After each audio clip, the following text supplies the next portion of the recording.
You can't spend your way to prosperity. That's an absolute, very clear maxim. And it's even clearer for governments. And I'll tell you why. Because governments do not have any of their own money. They have two mechanisms in which to acquire money. Number one, they can tax and raise taxes.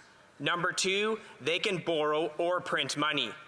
Now, unfortunately, after 8 years of this incompetent NDP Liberal government, we have the worst of both of those things.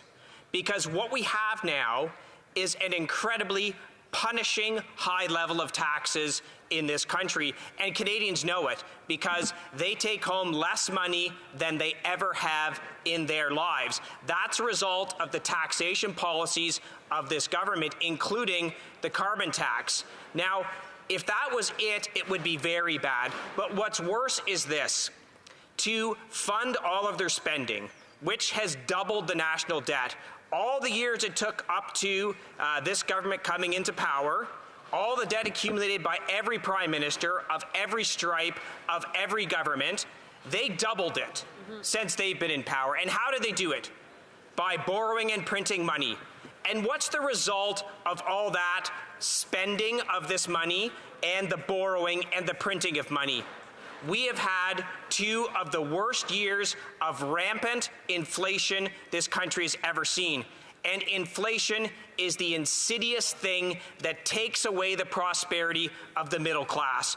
And that's what this government has done. They are taxing them to death, and because of the printing of money and the overspending, we have had an inflationary crisis in this country that has driven the cost of living so high that most Canadians now cannot make ends meet.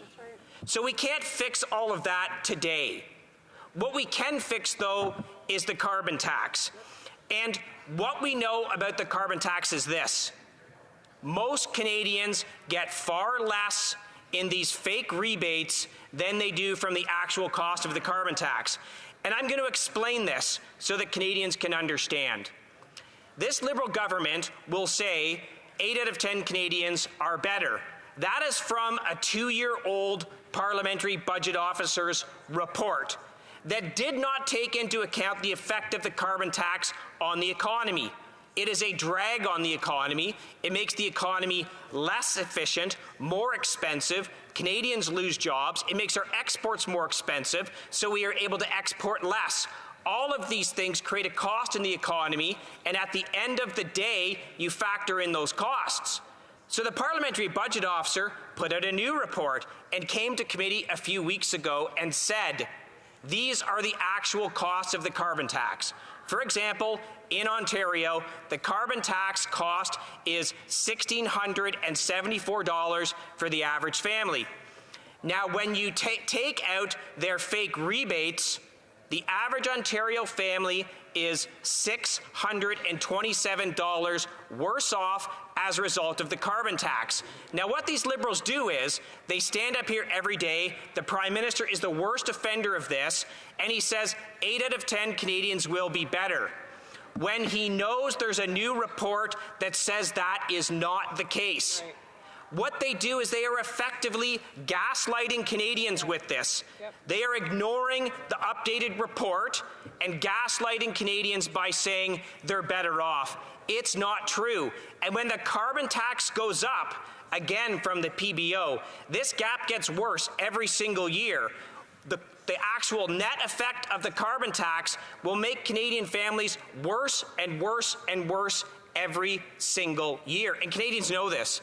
They know how expensive groceries are because when you tax the farmer, food gets more expensive. When you tax the trucker that picks up the food, food gets more expensive. When you tax the processor that processes food, food gets more expensive. When you tax the grocery store for having the audacity to heat the grocery store with a carbon tax, food gets more expensive. And at the end of the day, Canadians can't afford to pay for food.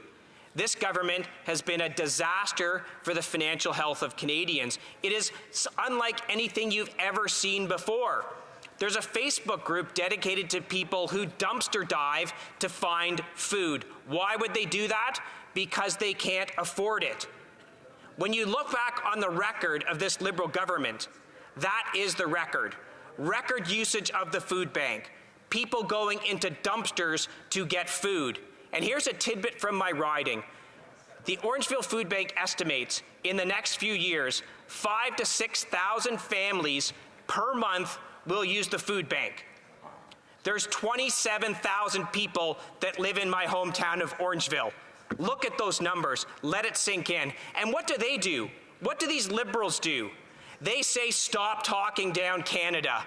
It is so outrageous how they say that. They are so out of touch with average Canadians and what they're going through to say to us, stop talking down Canada. We are not talking down Canada. We are bringing to this incompetent, out of touch government what is actually happening to Canadians.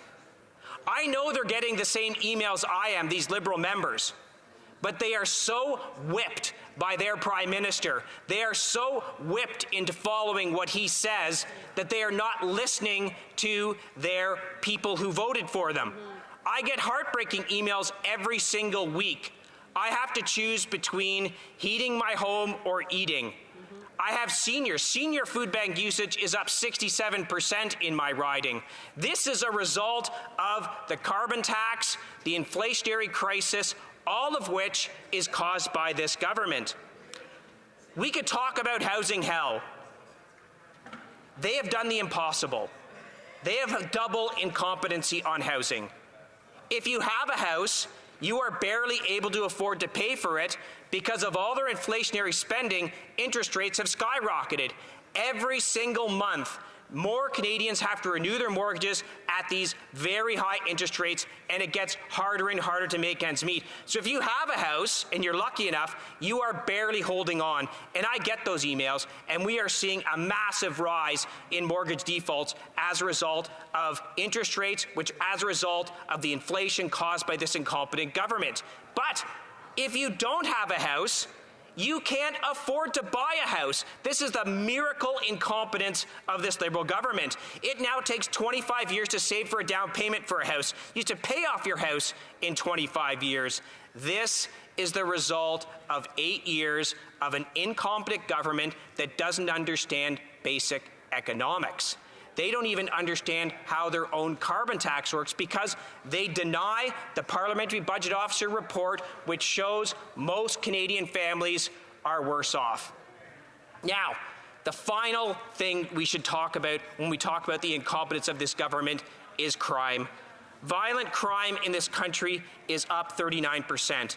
As a result of this government. This is from 2015 to now. What happened in 2015?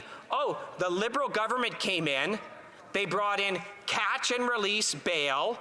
They brought in soft on crime policies. So you commit the crime in the morning, you're out to commit the crime in the afternoon.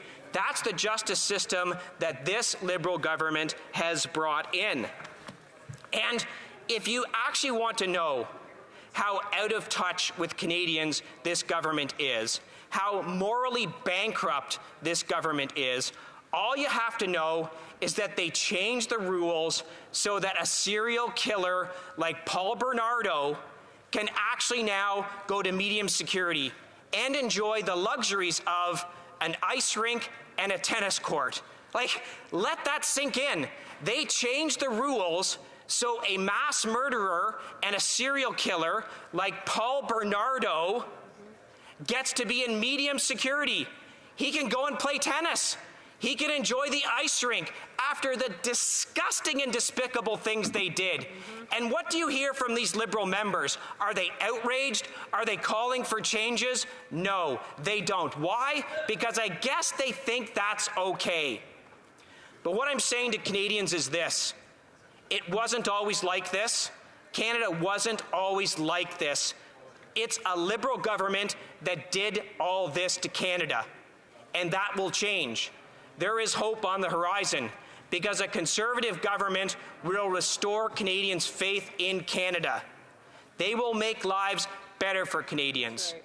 There is hope coming, and today is the start of that hope. We have a non-confidence motion in this incompetent and corrupt Liberal government. I'll be voting yes. Conservatives will be voting yes. But I'll tell you this, they are going to prop up this incompetent Prime Minister and continue the misery for Canadians, and it's a disgrace. Hear, hear.